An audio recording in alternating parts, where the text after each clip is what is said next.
इसके बाद हम देखेंगे दांतों का आकार, शेप ऑफ टीथ। ये कितने प्रकार के होते हैं? ये दो प्रकार के होते हैं, दो आकार के। कौन कौन से? होमोडोंट और हेट्रोडोंट। होमोडोंट क्या हो जाएंगे? होमो का मीन्स होता है समान और हेट्रो का मीन्स होता है असमान। ठीक है, तो होमो से ही समझ में आ जा रहा है कि इसमें दांत जो होंगे वो कैसे होंगे, वो समान रूप से होंगे। ठीक है, मतलब उनका जो शेप और साइज़ होगा वो कैसा होगा? समान होगा। और हेट्रो में कैसा होगा? वो असमान होगा, मतलब कुछ छोटे होंगे कुछ बड़े होंगे, इस तरह से वो शेप और साइज़ में अलग अलग होंगे। तो होमोडोंट क्या होते हैं? स्तनधारियों के अतिरिक्त अन्य सभी वर्टिब्रेट्स के दांत समान आकार एवं नाप के होते हैं। मतलब मैमल्स को छोड़ के बाकी जितने भी ग्रुप हैं उनमें जो टीथ होते हैं वो बराबर होते हैं, समान आकार और समान नाप के होते हैं, जिन्हें होमोडोंट या आइसोडोंट भी कहते हैं। होमोडोंट कहो या आइसोडोंट एक ही बात है।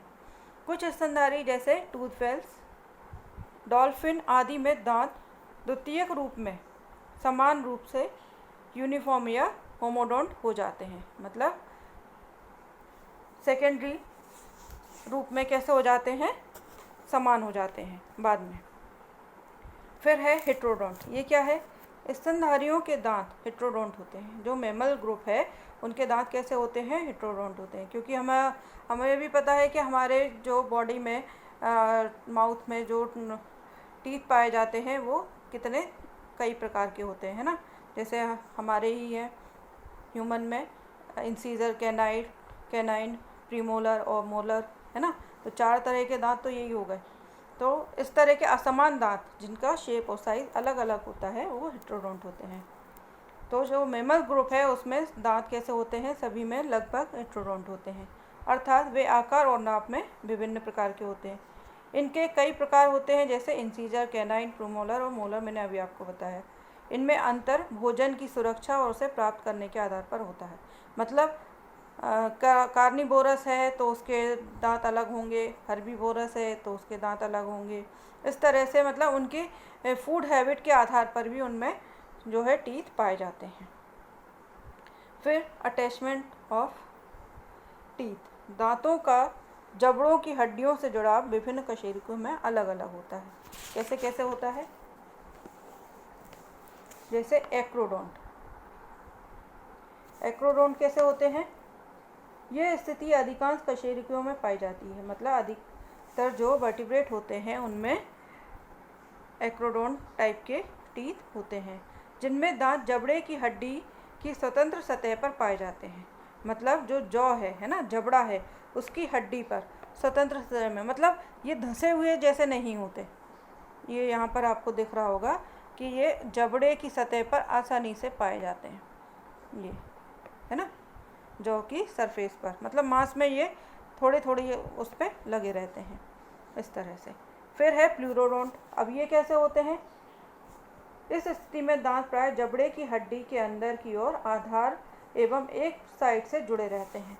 मतलब ये देखिए यहाँ पर ये जो दिख रहा है इसमें कैसा है, ये जैसे ऊपर ये टीथ है, उसके बाद में ये एक बोन से, है ना, इस तरह से ये बोन से जुड़ा हुआ है, और ये बोन जो है वो यहाँ पे अंदर जबड़े में धसी हुई है हड्डी में, है ना, इस तरह के हैं। तो इस तरह के जो टीथ होते हैं वो क्या कहलाते हैं? प्लूरोडोंट कहलाते हैं।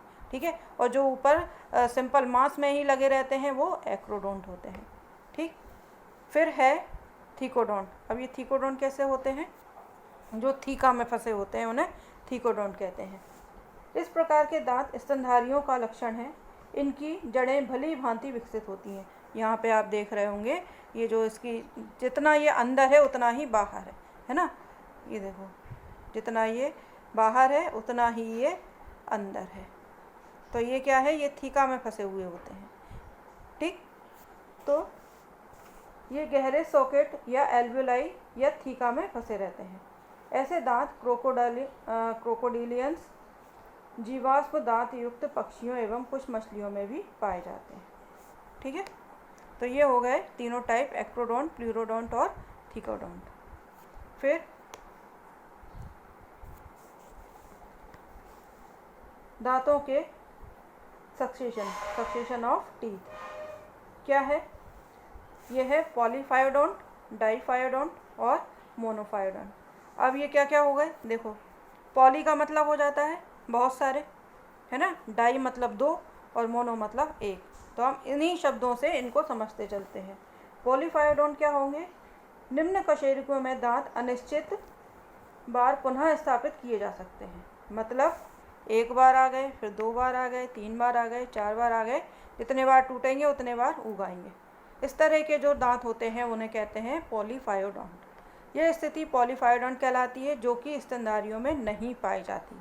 मेमल्स में ये स्थिति नहीं पाई जाती कि उनके दांत जितने कभी भी टूटते जाएं और आते जाएं, तो ये कंडीशन नहीं बनती। फिर डाइफायोडोंट, ये क्या होते हैं? अधिकांश स्तनधारियों में जीवन में एक के बाद दूसरे बार दांतों का सेट विकसित होता है। मतलब 2 बार, एक तो कच्चे दांत होते हैं, है ना, उसके बाद में फिर जो है वो पक्के दांत आते हैं। यह स्थिति डाइफायोडोंट कहलाती है। ये प्रायः जन्म के बाद विकसित होते हैं, किंतु गिनिपिग, चमगादड़ आदि में ये जन्म के पहले ही विकसित होते हैं तथा झड़ जाते हैं। इन दांतों में मोलर्स नहीं होते। इस तरह के जो टीथ होते हैं इनमें मोलर्स नहीं पाए जाते। बाद में दूध के दांतों के स्थान पर स्थायी दांत यानी परमानेंट, जो कच्चे दांत होते हैं उनकी जगह परमानेंट दांत आ जाते हैं, जो कि जीवन भर मौजूद रहते हैं।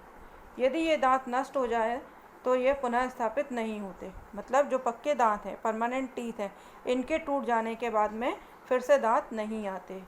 केप आइंट ईटर के दूध के दांतों की संख्या स्थायी दांतों से अधिक होती है। नेक्स्ट है मोनोफायोडोंट। ये कैसे होते हैं? अब ये वो हो गए जो एक ही बार आएंगे, है ना। पॉली यानी बार बार आने वाले, डाइफायोडोंट फायोडोंट यानी 2 बार, और मोनोफायोडोंट क्या हो जाएंगे? जो एक ही बार आएंगे। कुछ मैमल्स में दांतों का केवल एक ही सेट विकसित होता है, जैसे platypus, marsupials, moles, sirenians, toothless whale आदि। ये सब क्या है? ये स्थिति मोनोफायोडोंट कहलाती है। आपको समझ में आ गया होगा कि ये सक्सेशन क्या है इनकी। पॉली यानी बहुत बार आ जाना, डाई मीन्स 2 बार आना, और मोनो यानी 1 बार आना। इसके अलावा हमने इनका अटैचमेंट देखा, वो क्या था? एक्रोडोंट, प्लूरोडोंट और थिकोडोंट। एक्रोडोंट जब ये ऊपर सरफेस पे ही होते हैं, अधिकतर मांस में लगे होते हैं, तब एक्रोडोंट। प्लूरोडोंट जब ये बोन में फंसे होते हैं, है ना, और थिकोडोंट जब ये थीका में फंसे होते हैं, जितने बाहर होते हैं उतने ही अंदर होते हैं। तो इस तरह के जो टीथ होते हैं वो क्या कहलाते हैं? थिकोडोंट कहलाते हैं। अभी इतना ही। इसके बाद का आगे मैं आपको नेक्स्ट वीडियो में बताऊंगी। तब तक के लिए टेक केयर, थैंक यू।